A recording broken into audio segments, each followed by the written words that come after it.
Hello. I'm very happy to be here tonight with all of you. And I know what you're thinking.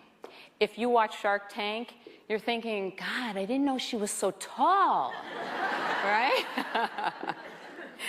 I love Chase. I'm sure all of you love Chase too. I banked with Chase long before I even started my business. And Chase was great to me way before I was a shark on Shark Tank. Many of you know me from Shark Tank, maybe. Some of you know me from QVC. So many of you will wonder, well, how did she get there? How did she create 500 products? How did she get 120 patents? Well, the answer is actually kind of simple. I had a great idea. I had no schooling in business. I had no entrepreneurship class or MBA. I just thought of one great idea. And then I had the passion and the drive to bring it to life. And so I'm thinking, like all entrepreneurs do, so I know many of you will be shaking your heads at this, we think our idea is the best thing ever and everybody's going to buy it, right?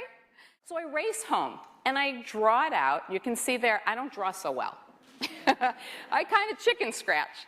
So I draw up my idea and I tell it to my husband, Dan.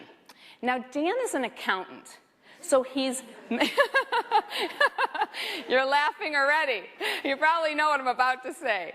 So Dan is meticulous, and he'll draw nice, neat lines and all of that. So Dan sees mine, and he says, let me fix that for you, okay? So Dan draws it. So that's a beautiful thing, right? Because, of course, nobody's picking up the phone for me, right? And eventually, probably because I annoyed him so badly, the buyer picks up the phone. And I had one sentence that I would say really fast, because you don't want to take up too much of your time, but you got to grab them. And I said, I have the coolest new product. There's never been anything out there like it. It's an earring organizer. It holds 100 pair of piercer clip-on earrings, sliding earring stands. I promise you, I can show it to you in just 5 minutes. I'm going to be in Dallas next week. If you will give me 5 minutes of your time, I'll set my clock, and if you don't like it, I will boot myself out the door. He says, all right, what do I have to lose? So, of course, I have no plan to be in Dallas, but I pick up the phone. So I had never set out to be a serial inventor. I just was like feeding this lion who kept saying, I want more. What else can you do? So I started thinking, well, I can create more. And I started thinking about what other products, what do people need and want?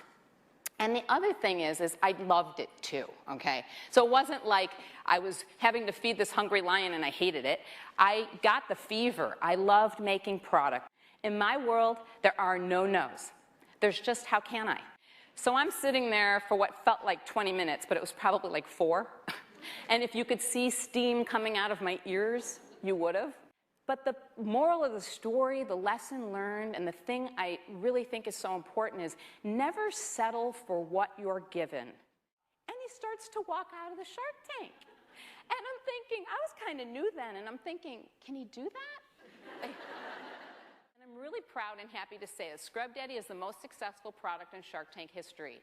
He's done $50 million in retail sales in 3 years, and 10 million sponges sold. 4 million in retail sales in 5 weeks from airing on Shark Tank. Who would have thought the squatty potty would be that big? But it was. My true feeling is this.